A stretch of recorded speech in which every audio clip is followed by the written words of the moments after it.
বসে গেছি বিপত্তারিণী পুজোর খাবারটা নিয়ে।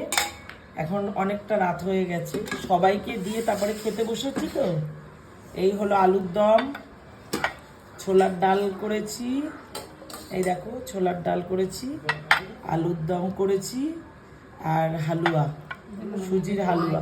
হালুয়াটা বাড়া হয়নি, দেখাচ্ছি। এই দেখো, এইটা হচ্ছে সুজির হালুয়াটা করেছি, ব্যাস। তবে লুচিটা কিন্তু বলবে না বন্ধুরা যে লুচিটা অনেক বড় বড়, এইটুকু এইটুকু লেচি পাতলা পাতলা করে করেছি বলে বড়, তা না হলে আমার কে বলবে অনেকটা খেয়ে নেয়, বুঝেছো তো? ওই জন্য হাতটা প্রচুর ব্যথা গো, লুচিটা ছেড়ারও ক্ষমতা নেই। আগে ছোলার ডালটা দিয়ে খাই, সবাই বলছে ছোলার ডালটা খুব ভালো হয়েছে।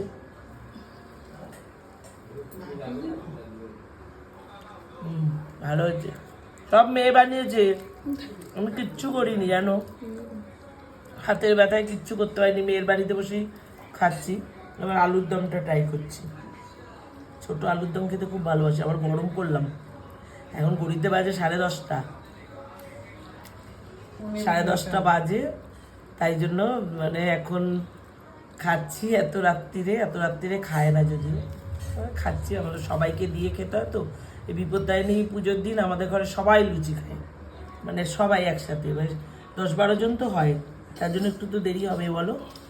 চলো, এই যে আলুর দম, আলুর দমটা গরম, ভালো করে খেতে পারছি না, খুব গরম, কিন্তু ভালো হয়েছে, দারুণ হয়েছে, টেস্টি।